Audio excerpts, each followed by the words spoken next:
Y vamos a hablar básicamente hoy de la estadística inferencial. En ese sentido, vamos a hablar acerca de varios elementos. Vamos a primero a considerar la unidad, de qué va a tratar la competencia de la unidad, qué es lo que esperamos obtener de esta unidad. Vamos a ver el tema del día y voy a dejar un espacio por si hay algunas dudas sobre el ADA que se entrega el viernes. Y para recordarles igual que el próximo viernes vamos a tener un examen y para dar algunas instrucciones breves antes del examen. Bien, la competencia de la unidad que vamos a empezar a ver, que es de inferencia estadística, tiene la intención de que ustedes apliquen técnicas de inferencia estadística, tanto paramétrica como no paramétrica, que vamos a ver un poquito más adelante a qué nos referimos con esto, para que ustedes den respuesta a preguntas de investigación, ¿ok? De manera clara, transparente y siguiendo las recomendaciones actuales de la ciencia abierta y replicable. Ahora, la idea de la estadística inferencial que vamos a ver el día de hoy tiene la finalidad de que ustedes en el proceso de realizar la investigación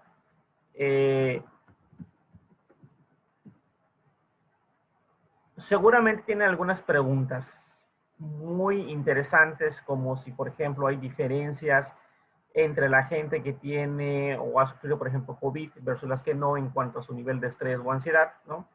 O a lo mejor ustedes tienen otro tipo de hipótesis, como saber, por ejemplo, si hay una correlación entre qué tanto se quedan en casa y qué tanto sufren ansiedad y estrés, ¿no?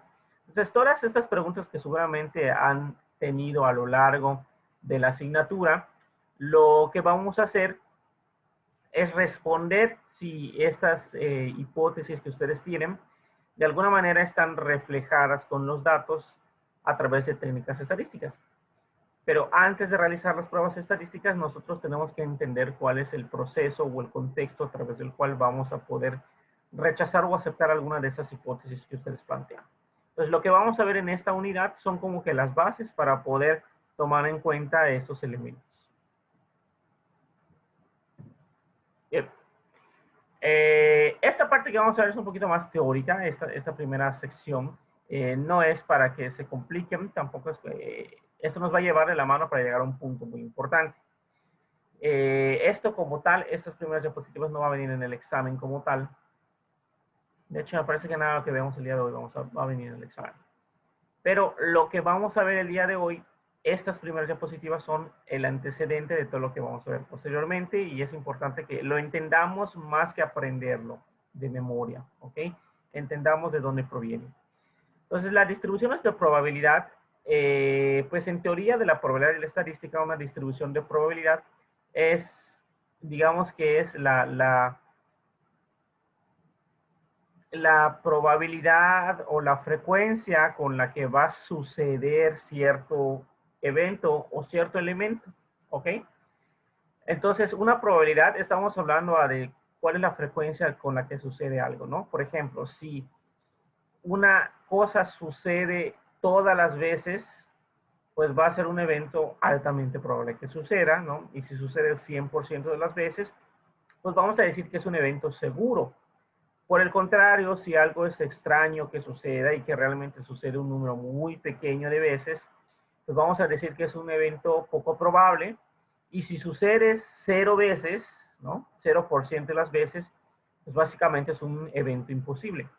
Entonces, la probabilidad de que sea un evento va a ir siempre de la mano desde un 0% hasta un 100% en términos de porcentaje. Y en términos de proporción, que vamos a ver un poquito más adelante, va a ir de 0 a 1, ¿no? Y ese 0 a 1 lo podemos leer como un porcentaje, ¿no? Entonces, en este sentido, nada más para que tengamos un lenguaje común, una probabilidad entonces puede ir de 0 a 1 y tiene su equivalencia en el porcentaje, que sería del 0% a el 100%. Ya esto lo hemos platicado brevemente, de manera muy superficial anteriormente, y dijimos que, por ejemplo, una proporción, en este caso una probabilidad sería una proporción, es como un porcentaje, solamente que antes de multiplicarlo por 100, y habíamos dicho que de hecho De ahí viene el nombre de porcentaje, porque es por ciento, porque multiplicas una proporción por 100. Entonces, un porcentaje del 50%, pues sería equivalente a una proporción de 0.50 o de 0.5. ¿Ok? Pues son equivalentes. Ya sea que a ustedes les digan la probabilidad en términos de una proporción con puntos decimales, o se los digan en términos de un porcentaje que va del 0 al 100, son equivalentes. ¿Ok? Nada más es cuestión de considerar dónde va el punto decimal. En una probabilidad siempre les van a dar perdón, en una proporción siempre les van a dar la probabilidad con un punto decimal, punto 50, punto 75, punto 90, punto 95, mientras que en términos de porcentaje probablemente no vaya a utilizar números decimales, sino que lo va a expresar del 0 a 100, 50%, 70%, 95%, ¿no? Y va a ser equivalente a la proporción, ¿ok? Ahora, si somos estrictos en estadística, lo usual, lo propio sería utilizar el término, sería utilizar, vamos a ver, sería utilizar la proporción, es decir, tendríamos que utilizar la, una expresión con un punto decimal. Eso sería como que lo apropiado. Ahora, si lo expresan en forma de porcentajes, no pasa nada. Ya dijimos que es exactamente lo mismo. Pero se los comento porque va a ser muy usual que si ustedes revisan un libro de estadística, la probabilidad lo va a expresar en términos de una proporción. Solamente no se asusten, es exactamente lo mismo que un porcentaje. ¿Ok? Solo multiplíquenlo por 100 y lo van a obtener en términos de porcentaje. ¿Ok? Dicho esto, ¿qué nos está indicando una proporción? Una proporción nos está indicando más o menos como lo que estamos viendo a continuación en pantalla. ¿Ok? Nos está explicando la distribución o la frecuencia con la que suceden ciertos valores. Aquí tenemos un ejemplo de la distribución de los salarios que tienen las personas, que me parece que son datos de España, ¿no? Tenemos allá, por ejemplo, que fíjense muy bien que la mayoría de las personas, el salario más frecuente es de aproximadamente anual de 17.482 euros, mientras que el salario promedio, que sería este de acá, que sería de 23.646 euros. ¿Ok? Es decir, una persona promedio, una persona común o corriente va a estar en este rango de salarios. Eso no quiere decir que no haya personas que ganen menos, que los vemos del lado izquierdo, o personas que ganen muchísimo más, que las vemos del lado derecho, ¿no? Hay personas, por ejemplo, en esta gráfica que llegan a ganar más de 100.000 euros al año, ¿ok? Entonces, la probabilidad simplemente nos está indicando la frecuencia con la que se da un valor, ¿no? Es decir, va a ser más frecuente que yo tenga una persona que gane aproximadamente entre 17.000 a 23.000 euros, ¿no? A que yo tenga una persona que gane más de 80.000 euros. Eso sí va a suceder, pero va a ser poco frecuente, entonces va a ser poco probable. Otra forma de ver la probabilidad o la distribución de probabilidad lo podemos también apreciar en las pirámides de población. Seguramente ustedes los habrán leído en algún punto de su vida. Acá tenemos la pirámide de población de México de diferentes años. Tenemos de 1950 hasta el 2000 y tenemos del 2025 y 2050 una especie de predicción que hacen los investigadores. Pero entonces lo que podemos ver acá, las barritas nos están diciendo qué tanta gente hay con respecto a ese grupo etario, con respecto a ese grupo de edad. Entonces fíjense muy bien que en 1950 y en 1970 la población más frecuente en México eran los niños de 0 a 5 años de edad, ¿no? Básicamente. Pero a partir del 2000, los niños de 5 a 10 años van a ser los más frecuentes, ¿no?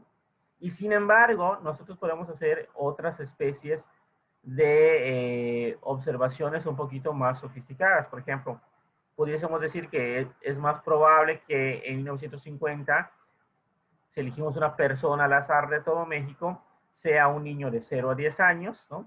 O si nos vamos a 1970, ese es como que el rango más probable, tener un niño que vaya, o un joven que vaya de 0 a 20 años, mientras que en 1900, perdón, en el 2000 cambia ya un poco más, ¿no? Acá ya está un poquito más gordita la población, pero fíjense muy bien que a partir del 2025 y en 2050 toda esta proporción cambia. En el 2025 vamos a esperar que haya población más grande en México, ¿no? Más o menos esta, ¿no? Que vayan a ser personas de 20, sí, de 20 a aproximadamente 45 años, ¿no? Entonces, esto es una especie de distribución de probabilidad. Simplemente me está diciendo la frecuencia con la que va a suceder un evento. En este caso, el evento es elegir una persona de cierta edad, ¿no? Entonces, la probabilidad, que no les asusten, no es algo extraño, simplemente es la probabilidad con la que va a suceder un evento a grandes rasgos. Y vamos a querer saber si la probabilidad de que sea ese evento es muy probable o es poco probable. ¿Ok? Bien. Dicho esto, existen muchas frecuencias de probabilidad. Acá vamos a ver un ejemplo de algunas cuantas, pero la que va a ser más importante y la que nos vamos a centrar a lo largo de toda esta asignatura es la última, la normal. Las otras tres nada más es para que tengamos una idea de que existen otros tipos de probabilidades. ¿Ok? Está la probabilidad binomial, la probabilidad de Poisson, la exponencial, la normal, y así existen muchos otros tipos de probabilidades que no vamos a ver en este curso, pero nada más para que tomen en cuenta que la normal no es la única probabilidad que existe, sino que existen otras distribuciones de probabilidad. La binomial, por ejemplo, es cuando tenemos un evento que solamente puede suceder dos casos, ¿no? Es decir, sobrevive o fallece, lo diagnosticamos o no lo diagnosticamos con COVID, reprueba o aprueba, ¿no? Este tipo de eventos donde solamente puedo tener dos situaciones, le vamos a decir que se distribuye de manera binomial, ¿ok?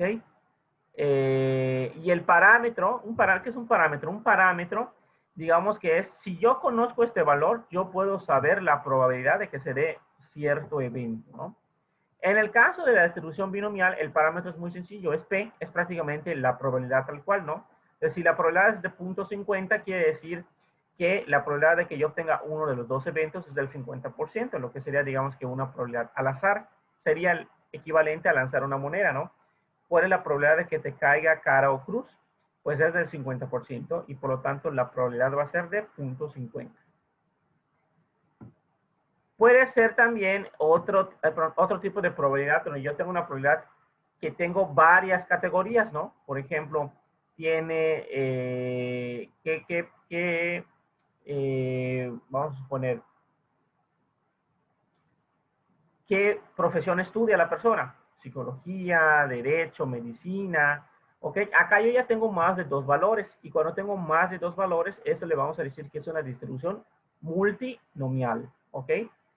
A grandes rasgos, este tipo de distribución es la extensión de la que acabamos de ver, ¿no? Simplemente va a tener más valores y ya está. Por eso se le llama multinomial y va más allá o es una extensión de la distribución binomial. Otra probabilidad conocida que tenemos son la distribución de Poisson. Es Poisson porque está en francés. No está en inglés, no es Poisson, es Poisson. ¿Ok? La distribución de Poisson es un tipo de distribución que sucede cuando son conteos. ¿Ok? Es decir, el número de personas que atiende un cajero o el número de personas que toman el transporte público en cierto horario o el número de personas que viven en cierta área geográfica. Cada vez que ustedes tengan un conteo, lo más probable es que se vaya a distribuir Poisson. Y el parámetro va a ser lambda. Y lambda a grandes rasgos va a ser el promedio de personas que están en ese área, en ese rango, en esa área temporal. ¿Ok? Simplemente va a ser el promedio. Tenemos otros tipos, ¿no? Como la distribución exponencial, que esta, pues la verdad es que los psicólogos no lo utilizamos mucho, pero probablemente ustedes lo hayan visto mucho de manera reciente en las noticias. Es como se suelen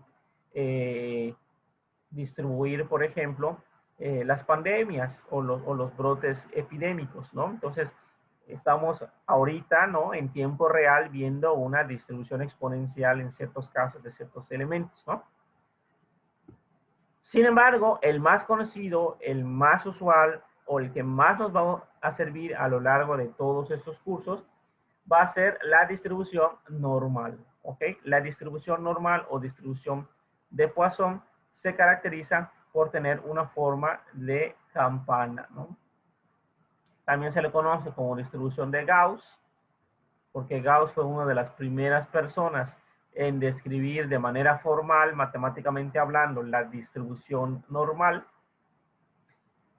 Y pues este tipo de probabilidad me va a dar mucha información, ¿ok? Y esa va a ser básicamente la que nos vamos a centrar en el curso.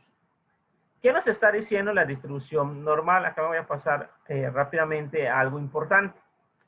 La distribución normal nos va a servir para modelar matemáticamente varios fenómenos, fenómenos naturales, sociales y psicológicos.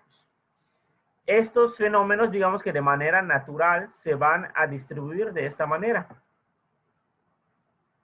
¿Por qué? Porque tiene ciertas características la distribución normal. ¿Qué características tiene? Bueno, la primera característica que tiene la distribución normal es, primero, es que es simétrica con respecto a la media. Es decir, el punto más alto de la distribución normal, chicos y chicas, va a ser el promedio de los datos. Y como es simétrica con respecto a la media, quiere decir que de este lado del promedio va a estar el 50% de los datos y de este lado del promedio va a estar el otro 50% de los datos. ¿Okay? Se va a cumplir la distribución normal, que el promedio va a ser, digamos, que lo que va a dividir a la distribución en una especie de imagen espejada que va a poder hacer simétrica la distribución. La otra característica que tiene la curva normal, me voy a saltar esta rápidamente, ¿no? Y ahorita regresamos a ella. Una tercera característica que tiene la curva normal es que cuando tu variable se distribuye normal, las tres medidas de tendencia central coinciden en el mismo valor. Es decir, si tu variable se distribuye normal, la media, la mediana y la moda va a ser el mismo valor. ¿Ok? ¿Por qué? Porque si lo vemos de esta manera, ¿no? Esa es la media, pero como está dividiendo a la población en dos partes iguales, está justo a la mitad, también va a ser la mediana.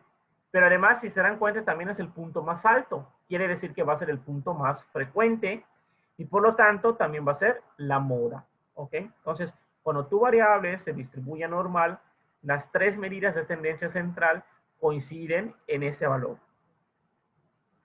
Y por último, esta característica que es muy importante y que vamos a conocer como la regla empírica. La regla empírica es una regla muy bonita y que eso se va a cumplir siempre que tu variable sea una variable que se distribuya de manera normal. En la regla empírica nosotros vamos a tener la siguiente cuestión. Dice, a una desviación estándar por arriba de la media, es decir, la media más una desviación estándar o la media menos una desviación estándar, es decir, todo este intervalo de acá, todo esto que estoy sombreando, va a incluir lo que conocemos o la suma del 68% de la curva, es decir, el 68% de la información o de los datos va a estar en esta área que estamos sombreando. ¿Ok? Segundo, me dice, a dos desviaciones estándar, es decir, la media más dos desviaciones estándar, o la media menos dos desviaciones estándar, es decir, toda esta área va a incluir el 95% de la información, y a tres desviaciones estándar, es decir, la media más tres desviaciones estándar, o la media menos tres desviaciones estándar, es decir, prácticamente toda la curva, va a incluir el 99% de la información. Entonces, esto se va a cumplir siempre que tu variable sea normal. ¿Ok? Repito de nuevo, a una desviación estándar por arriba y por debajo de la media va a estar el 68% de la información. A dos desviaciones estándar va a estar el 95% de la información. Y a tres desviaciones estándar va a estar el 99% de la información. ¿Ok? Y esto siempre se va a cumplir.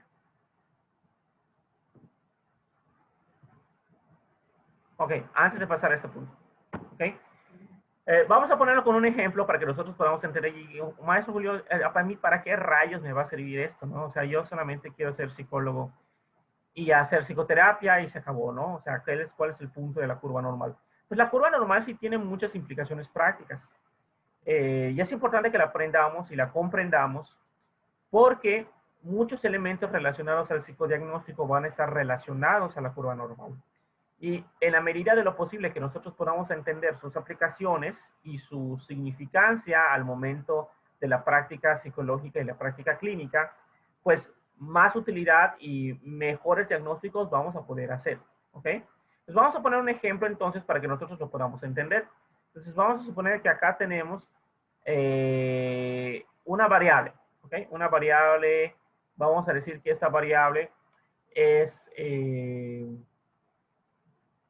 no lo sé, el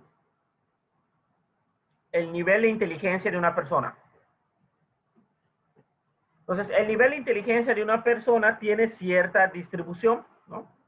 Y cierto promedio y cierta desviación estándar. Vamos a suponer que esta inteligencia de la persona lo estamos midiendo en términos de un CI, de un coeficiente intelectual que ustedes ya saben. O sea, bueno, no lo sé, estoy asumiendo que ya saben, ya tomaron alguna clase de medición, de psicometría que les habla acerca de CI.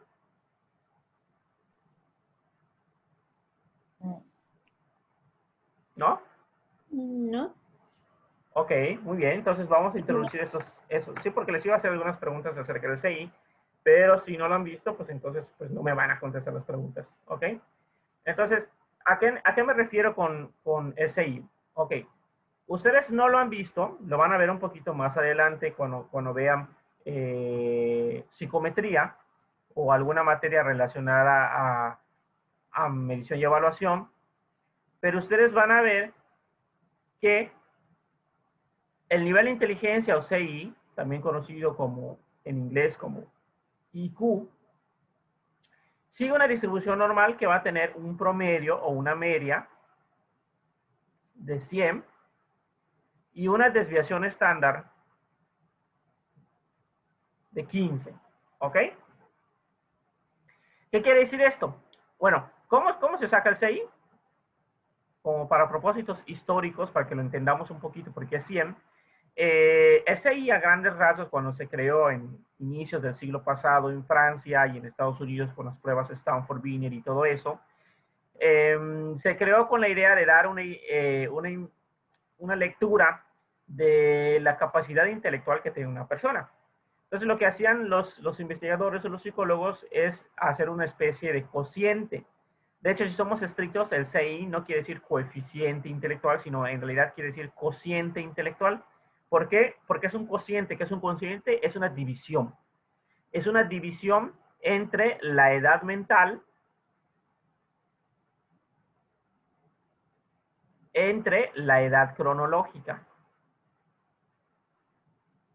Es decir, la edad intelectual que tú tienes entre la edad real que tú tienes. Entonces, si tú tienes 20 años, cronológicamente hablando, y tu edad mental corresponde a lo que tienen las personas de 20 años, ¿no? Entonces, básicamente sería 20 entre 20, te va a dar 1. ¿Ok? Posteriormente, en el transcurso de varios años, un psicólogo ya apellidado Thurston dijo, bueno, pues vamos a multiplicar esto por 100. ¿No? Entonces, 1 por 100, pues te va a dar 100. De tal manera que cuando tu edad mental coincide con tu edad cronológica, lo esperado es que tú tengas un CI de 100. ¿No? Si tu edad mental, vamos a suponer que es una edad mental de, no lo sé, de 10 años, ¿no? Y tu edad cronológica es de 20, pues este cociente va a dar 0.50. Por 100 te va a dar 50. ¿No? Vas a tener un CI menor a 100, por lo tanto tienes una edad mental inferior a la que deberían de tener las personas de tu edad. ¿No? Lo mismo sucedería si eres una persona muy inteligente, vamos a suponer que tienes 10 años, ¿no? Y que tienes una edad mental, no, el niño tiene 10 años, pero piensa como una persona de 15 años. Pues, ¿cuánto te va a dar 15 entre 10? Te va a dar 1.5, por 100 te va a dar 150. ¿Ok? O sea, tu CI sobrepasa el que debería de tener una persona de tu edad y eres bastante muy inteligente, ¿no? Entonces, esa es como que la idea detrás de esta medida que los psicólogos utilizamos muchos, que es una medida de inteligencia. Ahora, la medida de inteligencia, como ya hemos dicho, tiene un promedio de 100. Es decir, el promedio va a estar aquí más o menos, ¿no? 100. Y va a tener una desviación estándar de 15. Entonces, si seguimos lo que conocemos como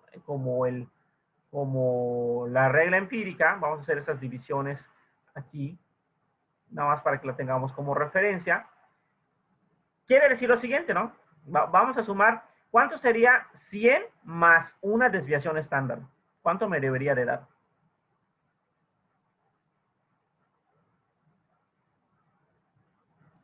¿Cuánto me debería dar el 6 promedio, que es 100, más una desviación estándar?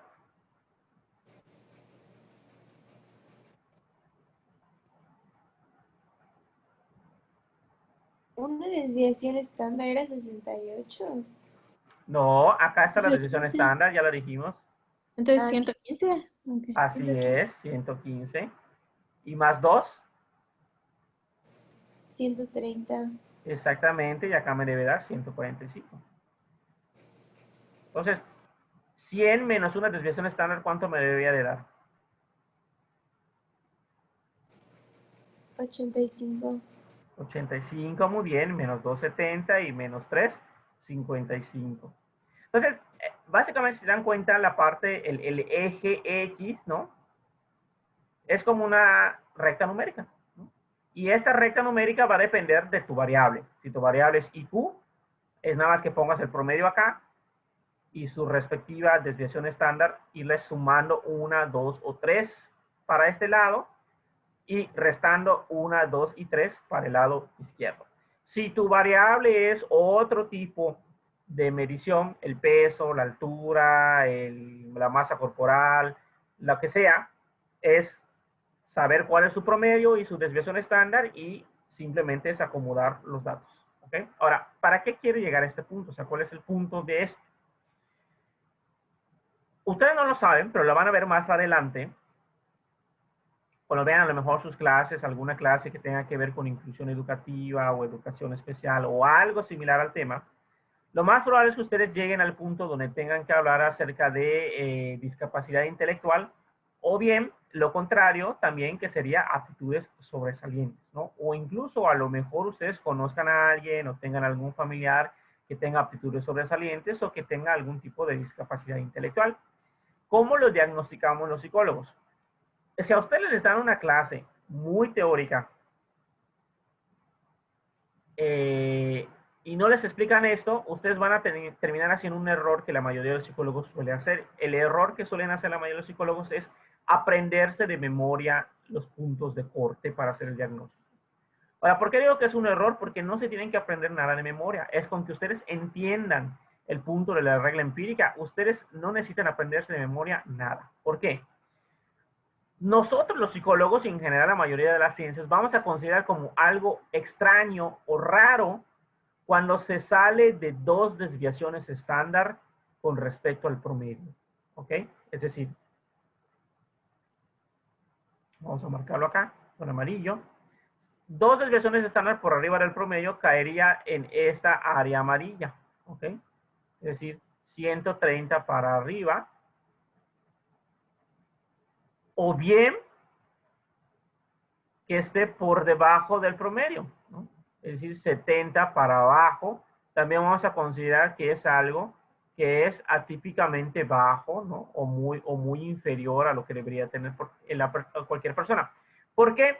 Porque en la regla empírica, dos desviaciones estándar por arriba y por abajo del promedio, vamos a escribirlo acá en verde, es decir, toda esta área que está acá en blanco, debe de ser el 95% de la información. Es decir, en este rango de inteligencia va a caer el 95% de las personas. ¿Ok? Prácticamente toda la población. Y lo que Profe, queda, ¿sí? entonces se dice que 95% es de 70 a 130. Para ¿O este ejemplo en particular de la inteligencia, sí. ¿Ok? Ah, ok, gracias. quiere decir que las líneas, que los que están amarillos se va a repartir el otro 5% que resta. Como una de las propiedades de la curva normal es que sea simétrica, pues esto quiere decir que aquí va a haber un 2.5% de la información y aquí debería haber otro 2.5% de la información porque juntos tienen que sumar el 5%. ¿Ok? Ahora, ¿por qué llegamos a ese punto y cuál es la importancia? Cuando ustedes lleguen a esta clase de educación especial, lo más probable es que su maestro les diga o su maestra les diga que se diagnostica aptitudes sobresalientes o discapacidad intelectual, ¿no? Lo que antes, ¿no? Hace varios años se conocía como un retraso mental o algo así, que ahora el nombre correcto es discapacidad intelectual, era que tú tengas una persona que cuando tú le apliques una prueba de inteligencia tenga un CI menor a 70. ¿No? Si tú le aplicas a una persona, a un niño, pero le aplicas una prueba de inteligencia a un niño y saca un CI menor a 70, obviamente el diagnóstico va más allá de solo aplicar la prueba, ¿no? Incluye una serie de elementos como hacer entrevistas, observaciones, e integrar más información, pero uno de los parámetros que vamos a tomar en cuenta va a ser el resultado de una prueba de inteligencia, y si esta prueba de inteligencia te da menor a 70, vas a diagnosticar discapacidad intelectual. Por el contrario, si tú al aplicar esta prueba de inteligencia y el niño saca un CI mayor a 130, quiere decir que el niño tiene aptitudes sobresalientes, ¿no? Es lo que en lenguaje popular vamos a conocer como un niño que es superdotado, ¿ok? Ahora, algo importante que hay que tomar en cuenta, que les insisto mucho en esto, es que ustedes no se tienen que aprender esto. O sea, si ustedes lo van a leer en un libro, seguramente les va a dar estos puntos de corte y para su examen se los van a aprender, etcétera. Y no se lo tienen que aprender.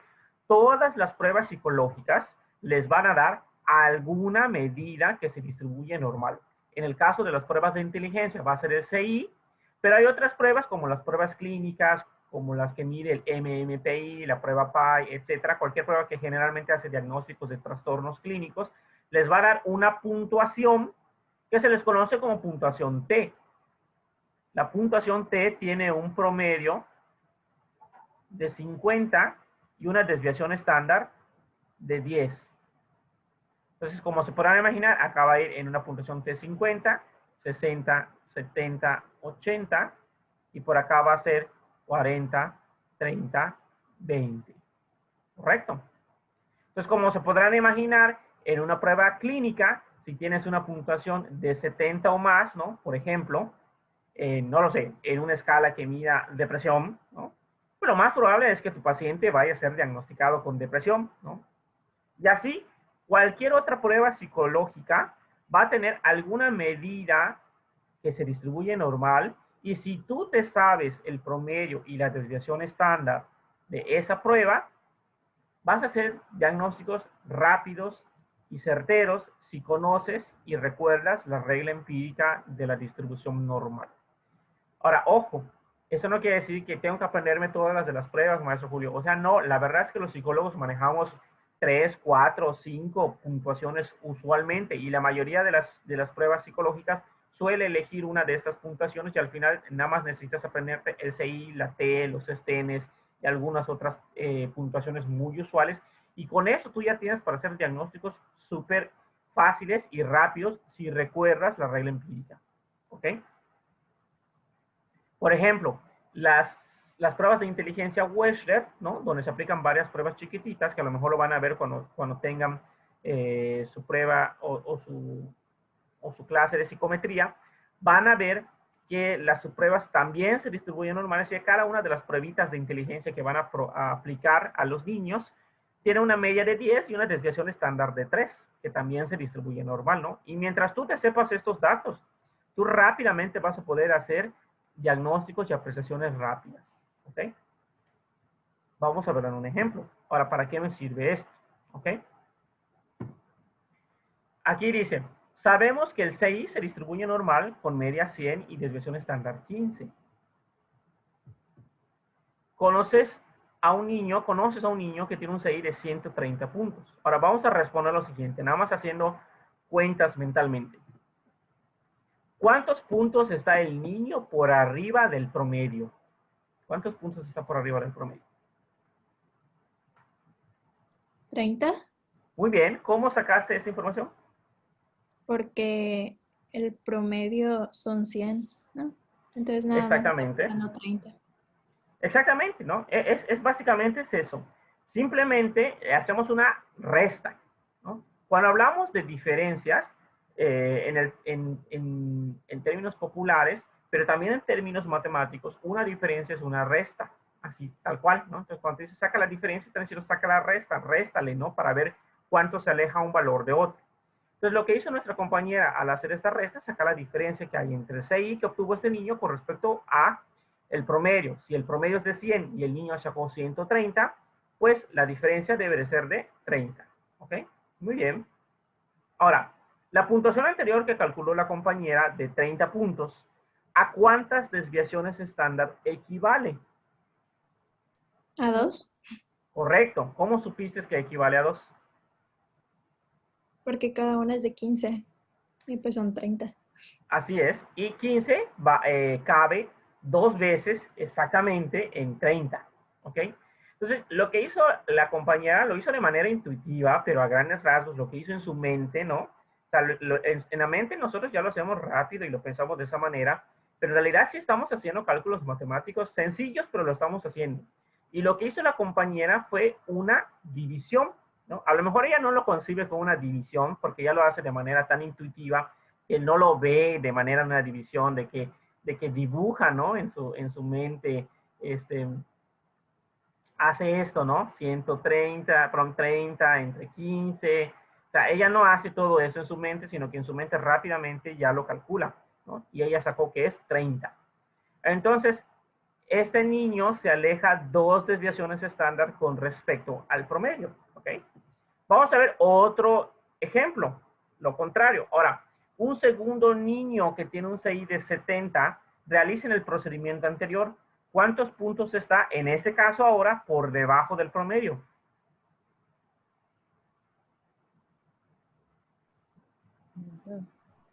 ¿Cuánto? 30. 30.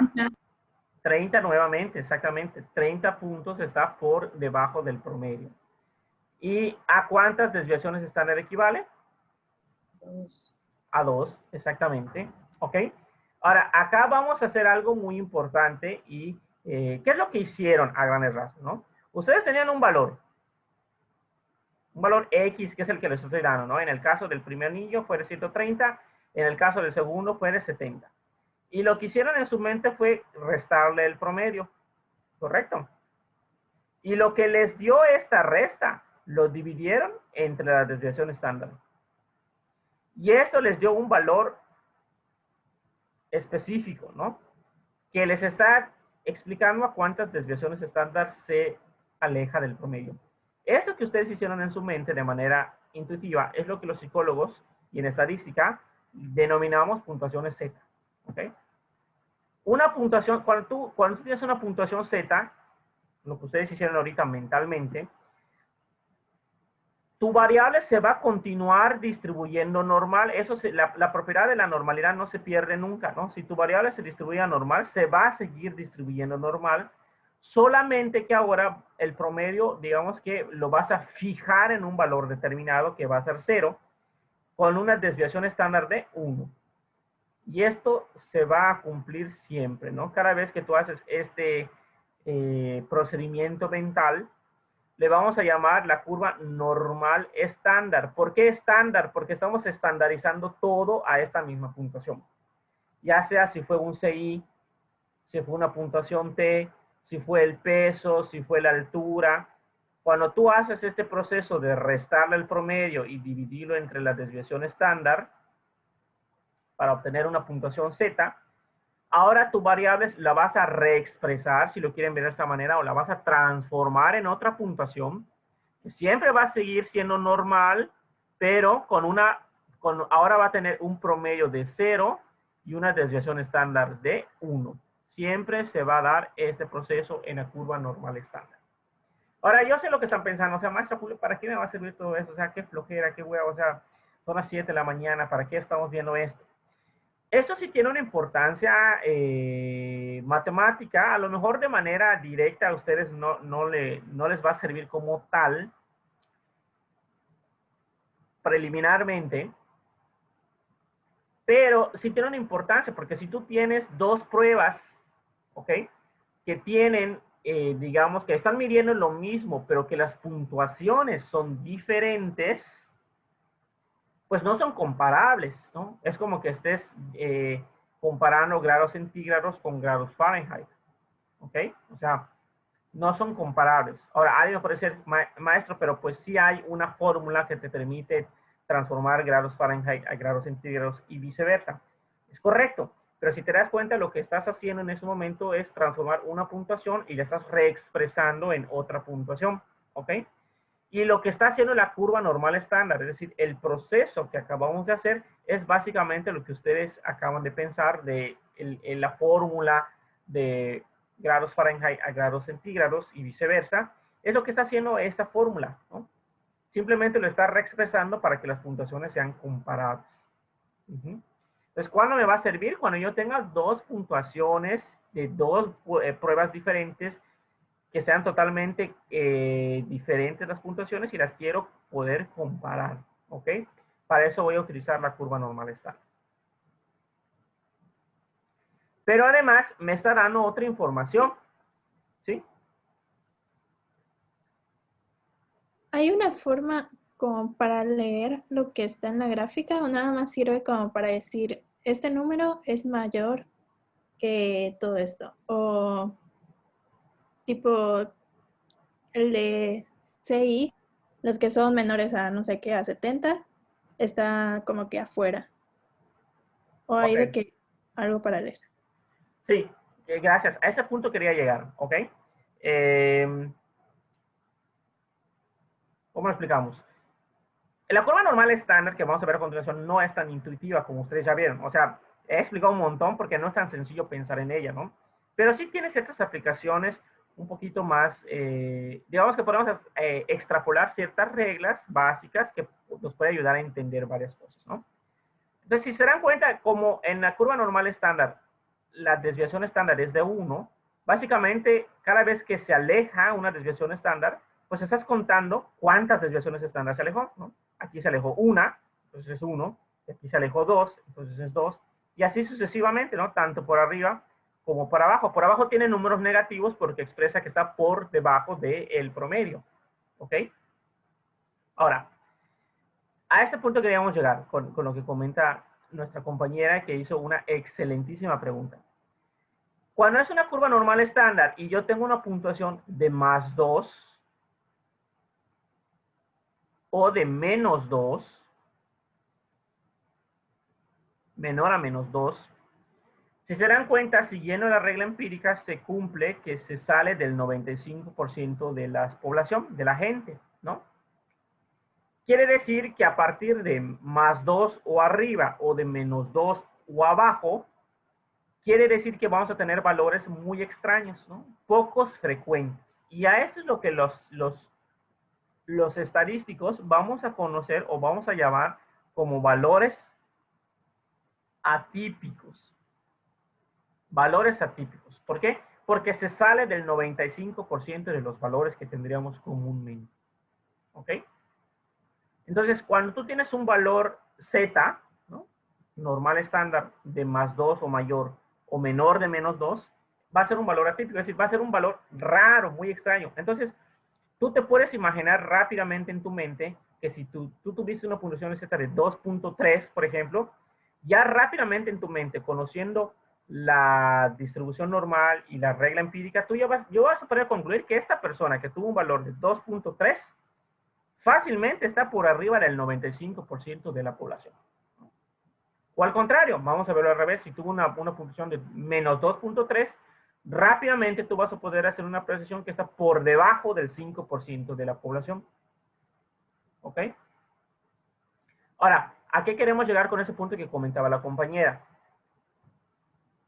Si tú conoces la puntuación, como en el caso del CI, y sabes que es 100 y desviación estándar 15, Entonces ya sabes que dos desviaciones estándar por arriba de 130, pues ya sabes que a partir de 130 o más va a ser un valor atípico y a partir de 70 o menos va a ser otro valor atípico.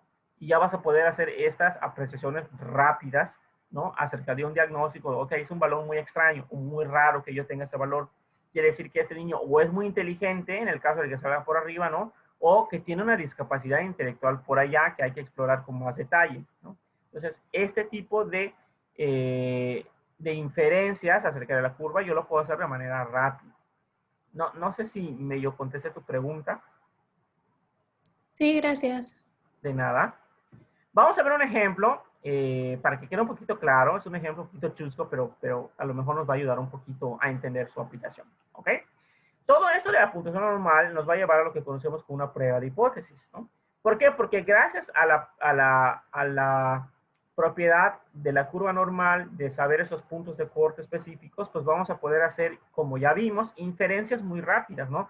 De que es un valor muy extraño o que es muy bajo, o al contrario, que me dé una puntuación Z de 1.2, pues no se sale de los dos desviaciones estándar, entonces debe de ser un valor bastante usual, bastante típico, ¿no? Pues si se cae dentro del 95%, vamos a poner, bueno, pues es bastante probable que yo tenga ese valor, ¿no?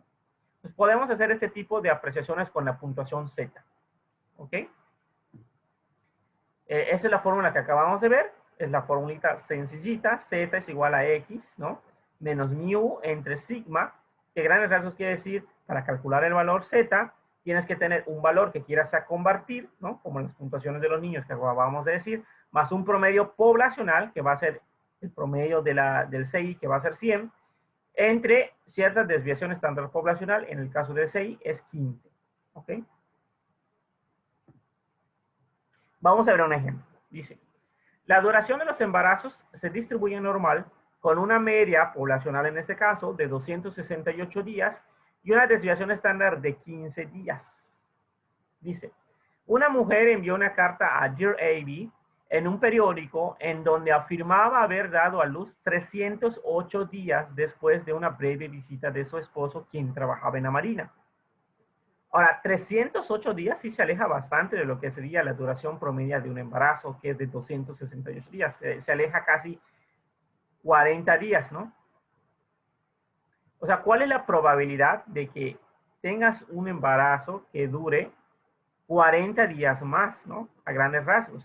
Es lo que se está preguntando este ejemplo. Pero lo podríamos calcular, ¿no? La hipótesis nula, ¿no? Sería es que pues debe ser un embarazo normal, ¿no? O sea, nosotros partimos del hecho de que asumimos que puede ser un embarazo normal y la hipótesis alternativa es que es un embarazo atípicamente largo. Ya vamos a llegar al punto de la hipótesis nula y hipótesis alternativa, pero por el momento son las dos hipótesis que tenemos, ¿ok? Ahorita vamos a ver cómo se plantean de manera más específica. Pero en la curva normal, hacemos el cálculo, ¿no? A grandes rasgos, como acabamos de ver en clase, ¿no? 308, que es el valor que me dio el problema, menos el promedio poblacional, que es de 268, entre la desviación estándar, que es de 15. Si yo hago toda esta operación, me va a dar que es de 202.67. Hace parecer este punto. Voy a dibujarlo en la pizarra, ¿ok? La curva normal estándar, como ya dijimos, tiene una media de 0 y una desviación estándar de 1. 1, 2, 3. Y acá sería menos 1, menos 2, menos 3. Y esta persona tuvo 2.67 según lo que se calculó. Entonces, si vemos la distribución de su embarazo, pues es muy atípico que haya durado tanto tiempo su embarazo. Se sale del 95% de la población el embarazo de esta señora. Entonces, ¿qué podríamos concluir? ¿Qué podemos concluir de este ejemplo? Voy a regresar a la diapositiva para que veamos los datos. Que no puede ser. Que no puede ser qué. a lo que ella dice. Ajá. O Que no es muy probable que vuelva a pasar. que no es probable, no lo dice allá, lo dice entre líneas, pero lo más probable es que no sea hijo de su esposo. ¿Sí me explico? Ah, caray. Lo más probable es que, ¿qué? Que no sea hijo de su esposo. Ah, ok. ¿Sí? Ahora, por qué hago esta conclusión y por qué es importante, no? Porque siempre interpretemos un resultado, chicos y chicas, en el contexto del problema que me estén dando. O sea, no solamente digamos es un valor atípico, ¿no? Es un valor extraño. O sea, sí, pero ¿qué significa ese resultado en el contexto del problema que me está dando en lo que esté estudiando, ¿no? Y en este caso es un valor atípico en el contexto de este problema, y si leemos nuevamente el problema, dice, una mujer envió una carta a Dear Abby en un periódico en la que afirmaba haber dado a luz 308 días después de una breve visita de su esposo, quien era marino. ¿Cuál es la probabilidad aproximada de que un embarazo dure 308 días o más? Entonces, en el contexto del problema, tener un valor de 2.67, asumiendo que es un embarazo normal, pues es poco probable, ¿no? Es un valor muy atípico, se sale del 95% de la información. Pero, ¿qué significa esto en el contexto del problema? Pues en el contexto del problema implicaría que lo más probable es que no sea hijo de su esposo. ¿Sí me explico? Ahora, eso es muy importante, chicos y chicas, porque un error muy frecuente que solemos hacer en estadística, o cuando estamos aprendiendo a hacer estadística, es que nos quedamos con el número y no interpretamos el resultado en el contexto del problema. ¿Ok? Y yo siempre les voy a decir que lo importante en estadística es que nosotros interpretemos esos resultados. Si ustedes se quedan solamente con el resultado sin interpretarlo, su trabajo va a ser incompleto. Tienen que interpretar qué significa eso, ¿no? ¿Qué significa, ¿no?, que esta persona haya tenido un embarazo que se salga del 95% de lo que dura normalmente un embarazo?